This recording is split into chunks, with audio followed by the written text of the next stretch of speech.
Class chopper का series चल रहा था अपन का। चॉपर के सीरीज के अंतर्गत हम पढ़ेंगे क्लास बी टाइप का चॉपर। क्लास बी टाइप के चॉपर को टाइप बी चॉपर भी बोलते हैं या फिर second quadrant chopper. First quadrant नहीं है, सेकेंड क्वाड्रेंट। मैंने बताया था कि on the basis of nature of output voltage there are two types of the chopper circuit. First is class A chopper या फिर उसी को टाइप ए चॉपर बोलते हैं। सेकंड है वो क्लास बी चॉपर, उसी को टाइप बी चॉपर भी कहा जाता है। जैसा कि आप सबको पता है कि चॉपर जो है वो क्या करता है, फिक्स डीसी सिग्नल को, फिक्स डीसी या फिर कांस्टेंट डीसी, ठीक है।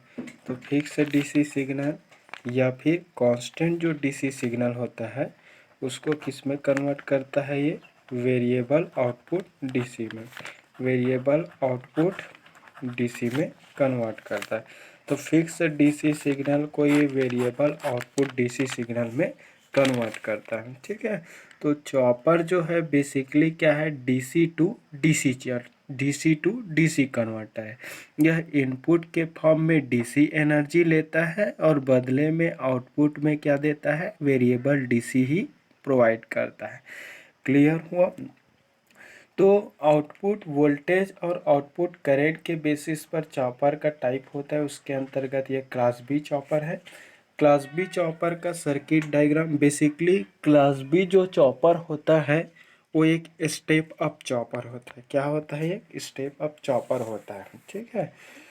स्टेप अप चॉपर क्या करता है, स्टेप अप चॉपर क्या करता है, लो फिक्स्ड डीसी वोल्टेज सिग्नल को high variable DC output voltage में कन्वर्ट करता है।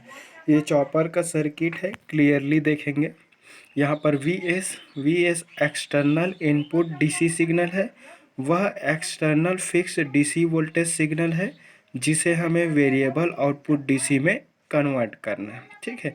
डॉटेड रेक्टेंगुलर बॉक्स के बीच में जो है वो स्विच है, या फिर उसी को चॉपर स्विच बोलते हैं।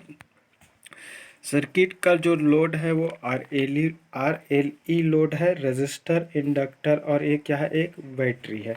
देखा जाए तो ये एक मोटर ही है।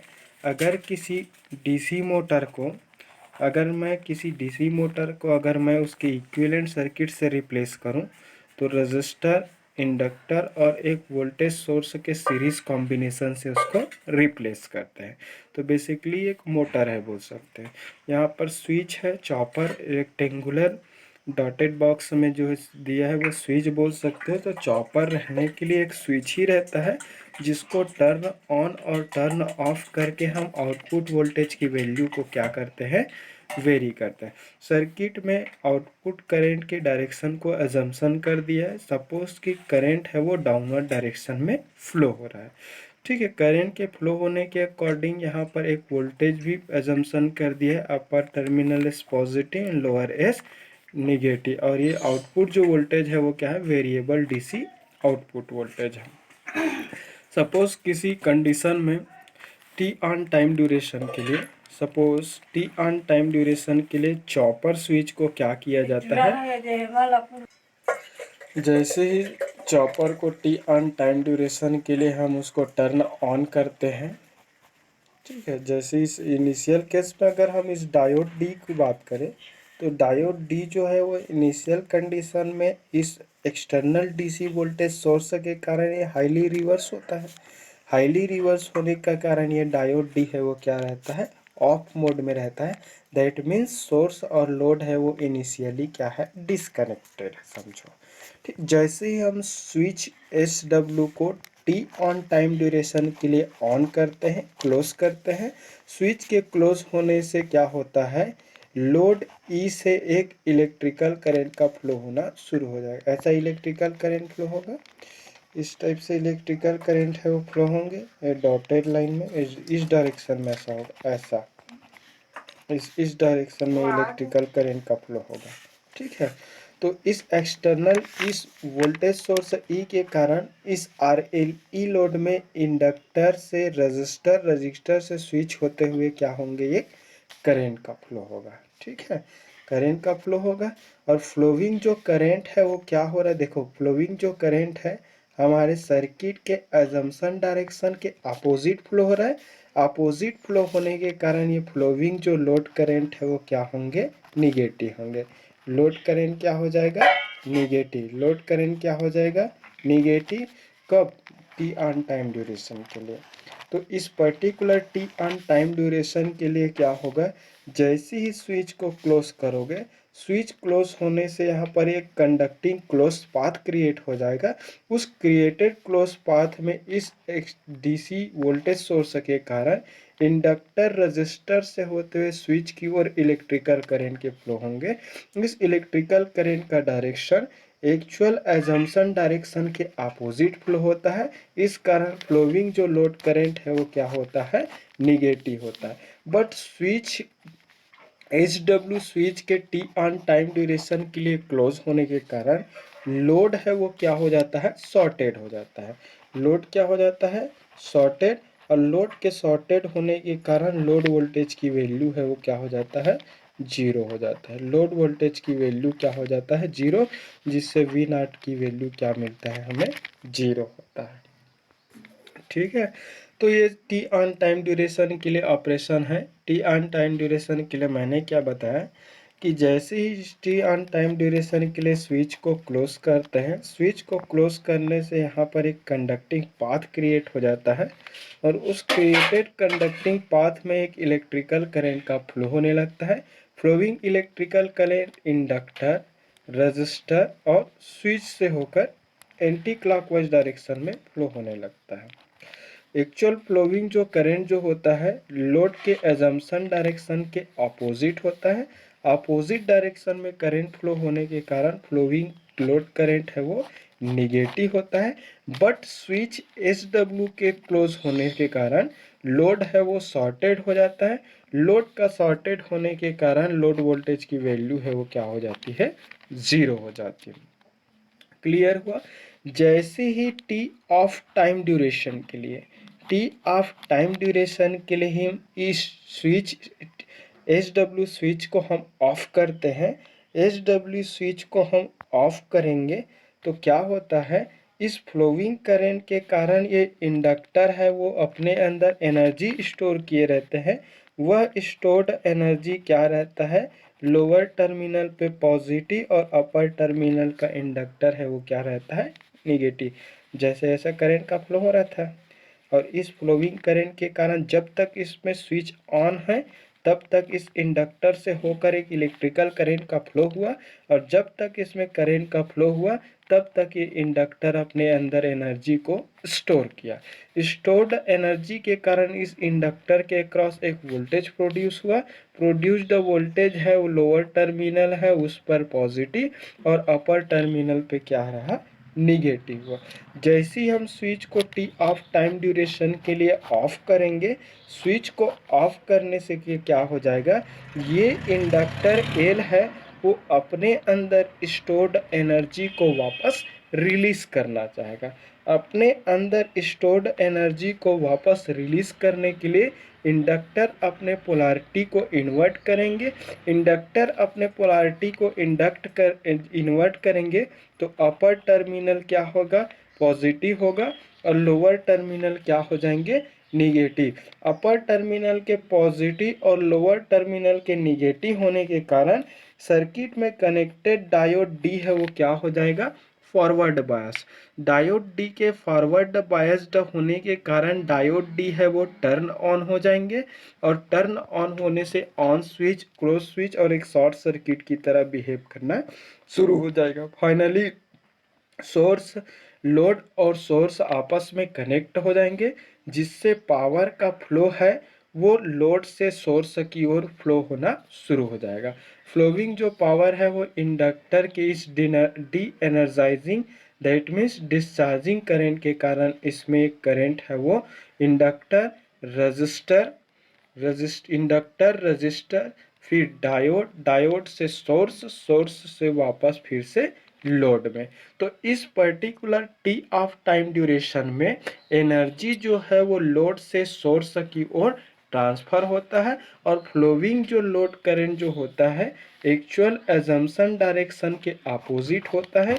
इस कारण फ्लोइंग लोड करंट निगेटिव होता है, बट डेवलप्ड आउटपुट वोल्टेज है वो क्या रहता है, पॉजिटिव।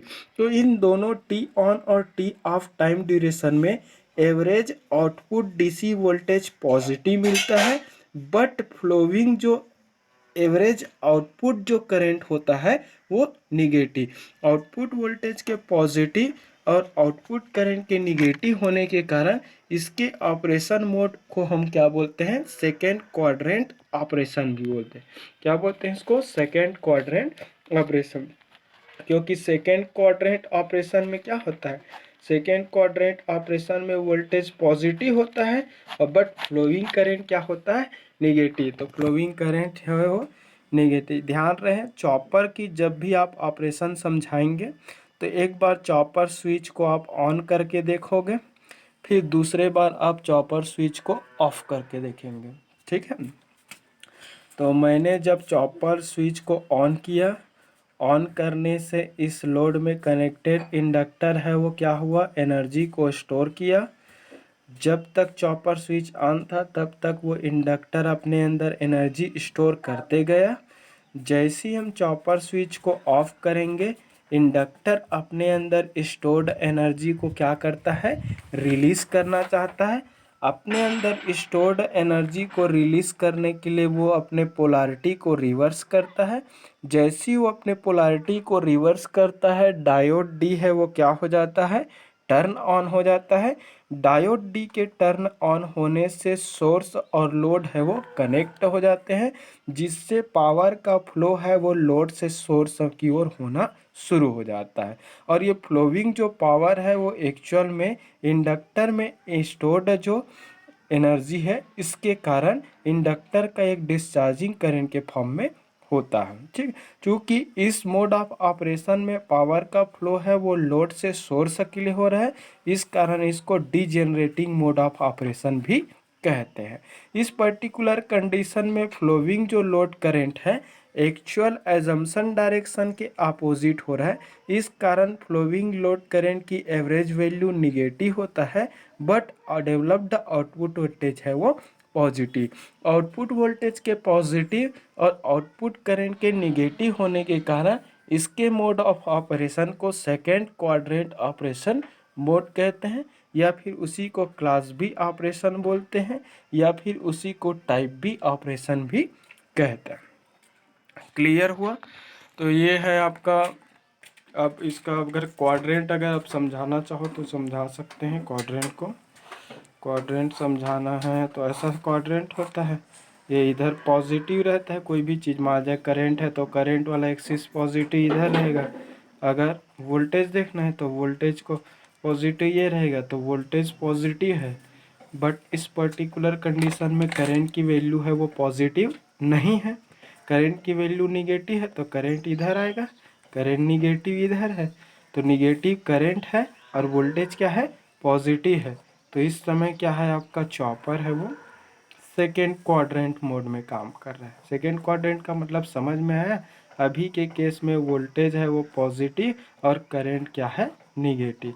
तो इस समय इसकी ऑपरेशन मोड क्या है, सेकेंड क्वाड्रेंट ऑपरेशन मोड है, या फिर टाइप बी ऑपरेशन मोड। क्या बोलेंगे इसको, टाइप बी। अभी वोल्टेज आउटपुट वोल्टेज की एवरेज वैल्यू है वो पॉजिटिव है और आउटपुट करंट की एवरेज वैल्यू क्या है, निगेटिव है। तो इस समय इसकी ऑपरेशन मोड क्या होगा, सेकेंड क्वाड्रेंट ऑपरेशन मोड। ये सर्किट है, अच्छे से देख लेंगे। एरो जो है यहाँ पर डिस्चार्जिंग करंट है। लोड RLE में जो आई नॉट शो किया हो ना, वो हमारा इनिशियल करंट का डायरेक्शन है। जब भी कोई सर्किट बनाते हो तो एक अपने ओर से रिफरेंस डायरेक्शन मानना पड़ता है। अगर एक्चुअल में करंट है उसी रिफरेंस डायरेक्शन में फ्लो हुआ ना, तभी वो पॉजिटिव कहलाता है। अगर उस रिफरेंस डायरेक्शन के अगर अपोजिट फ्लो होने लग गए ना, तो वो क्या हो जाता है, निगेटिव हो जाता है। यहाँ पर लोड में तीन चीज़ दिख रहे हैं, रजिस्टर, इंडक्टर और डीसी वोल्टेज सोर्स का क्या दिख रहा है यहाँ पर, सीरीज कॉम्बिनेशन। एक्चुअल में ये RLE लोड बोलते हैं इसको, RLE लोड बोलते हैं। और ये जो RLE load is nothing but it is a DC motor, एक DC मोटर ही है बोल सकते हैं। तो कुछ नहीं, यहाँ पर लोड की तरह एक DC मोटर को कनेक्ट कर दिया है, ठीक है। तो क्योंकि DC मोटर में बैक EMF जनरेट होता है ना, वो बैक EMF के जगह में बैटरी है। मोटर के अंदर कॉइल रहता है, कॉइल की जो इंडक्टेंस है उसको ऐसे शो किया हूँ। कॉइल की इंटरनल रेजिस्टेंस प्रॉपर्टी होता है, वो रेजिस्टेंस के थ्रू शो किया गया। स्विच है रेक्टेंगुलर डॉटेड बॉक्स में, जो स्विच है उसी को कहीं कहीं पर चॉपर के रूप में CH लिख दिया रहता है, तो कंफ्यूज नहीं होना है। डायोड D है वो input external DC voltage source के साथ सीरीज में कनेक्टेड है। इनिशियली डायोड D है और हाईली रिवर्स होने के कारण ऑफ है, जिससे सोर्स और लोड है इनिशियली वो क्या है, डिसकनेक्टेड है। शुरू से वो डिसकनेक्टेड है। जब तक डायोड D ऑन नहीं होंगे तब तक सोर्स और लोड है वो कनेक्ट नहीं होगा, ठीक है। तो जैसे स्विच को ऑन करोगे, ऑन करने से क्या होगा, लोड में कनेक्टेड जो DC वोल्टेज सोर्स है उसके कारण एक इलेक्ट्रिकल करंट का फ्लो होगा। फ्लोइंग इलेक्ट्रिकल करंट है वो एंटी क्लॉकवाइज डायरेक्शन में जाएंगे, मतलब इंडक्टर, फिर रजिस्टर, फिर स्विच, फिर आपके पास फिर वोल्टेज सोर्स। तो जितने समय तक स्विच ऑन रहेगा उतने समय तक ये लोड है वो क्या होते जाएंगे, अपने अंदर एनर्जी को स्टोर करते जाएंगे। तो स्टोर्ड एनर्जी की पोलैरिटी क्या रहेगा, lower S positive and upper S negative, क्योंकि करंट यहाँ से इंटर कर रहा है। जहाँ से इंटर करेगा वो पॉजिटिव होता है, जहाँ से बाहर करता है वो निगेटिव होता है, ठीक है। तो ये जब तक स्विच ऑन रहेगा तब तक ये आपका इंडक्टर अपने अंदर एनर्जी को स्टोर करेगा, ठीक है। जैसे ही आप स्विच को ऑफ करोगे ना, तो ये इंडक्टर अपने अंदर स्टोर्ड एनर्जी को वापस रिलीज करना चाहेगा, क्योंकि वो परमानेंटली स्टोर करके नहीं रख सकता, वो कुछ समय के लिए रखेंगे। जैसे ही उसको कंडक्शन पाथ मिल जाएगा अपने एनर्जी को वापस छोड़ना शुरू कर देता है। तो ये अपने एनर्जी को छोड़ने के लिए क्या करेगा, अपने पोलैरिटी को रिवर्स करता है। पोलैरिटी रिवर्स करेंगे मतलब अपर टर्मिनल पॉजिटिव हो जाएगा और लोअर क्या हो जाएंगे, निगेटिव। अपर टर्मिनल के पॉजिटिव होने से यहाँ पर कनेक्टेड डायोड D क्या हो जाता है, टर्न ऑन हो जाता है। टर्न ऑन होने से सोर्स और लोड है वो आपस में क्या हो जाते हैं, कनेक्ट हो जाते हैं, जिससे लोड का जो पावर है वो सोर्स की ओर ट्रांसफ़र होना शुरू हो जाता है। तो ये ट्रांसफर्ड जो पावर है वो इस इंडक्टर में स्टोर्ड एनर्जी का डिस्चार्जिंग एनर्जी के फॉर्म में होता है। तो फाइनली करंट है वो इंडक्टर, फिर रजिस्टर, फिर डायोड, फिर सोर्स, फिर वापस फिर से लोड। तो फ्लोइंग जो डिस्चार्जिंग करंट है वो एजम्पशन डायरेक्शन के उल्टा है, तो करंट निगेटिव है, जिससे एवरेज आउटपुट करंट निगेटिव हो रहा है, बट इसके क्रॉस डेवलप्ड आउटपुट वोल्टेज है वो पॉजिटिव। तो आउटपुट वोल्टेज का पॉजिटिव और आउटपुट करंट का निगेटिव होने के कारण इसकी ऑपरेशन मोड है कौन से क्वाड्रेंट में आ रहा है, सेकेंड क्वाड्रेंट। तो सेकेंड क्वाड्रेंट ऑपरेशन मोड को ही क्या बोलते हैं हम, क्लास बी ऑपरेशन मोड, या फिर क्लास बी टाइप का चॉपर, या फिर इसी को क्या बोलते हैं, टाइप बी चॉपर। तो वीडियो देखो, पावर इलेक्ट्रॉनिक्स है, कंसेप्ट रहता है इसमें, मैथमेटिकल नहीं भी है तो भी अपने आप में मैथमेटिक्स की ही तरह है। जब तक आप नहीं समझोगे तब तक नहीं बनने वाला, ठीक है। पूरा सर्किट एनालिसिस है, एक एक करंट और वोल्टेज की पोलैरिटी और उसकी डायरेक्शन को देखना पड़ता है। करंट की डायरेक्शन देखो, वोल्टेज की पोलैरिटी देखो, कौन फॉरवर्ड कौन रिवर्स, हर एक चीज़ देखना पड़ता है। अगर एक बार में क्लियर नहीं होता तो बार बार देखिए, समझ में आता है तो बिल्कुल लाइक किया करो, दोस्तों को शेयर किया करो ताकि रिस्पांस अच्छा मिले।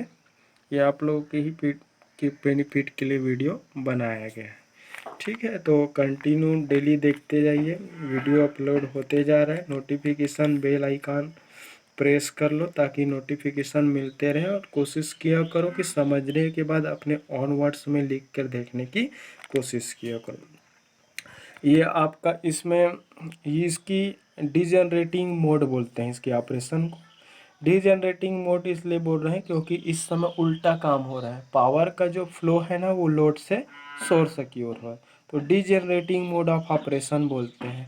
इसके पहले वाले क्लास ए में पावर है वो सोर्स से लोड की ओर ट्रांसफ़र हो रहा था, इस कारण उसको मोटरिंग एक्शन बोलते हैं। और ये डीजेनरेटिंग मोड है क्योंकि पावर है अभी लोड से किधर ट्रांसफ़र हो रहा है, सोर्स की ओर। ठीक, थैंक यू।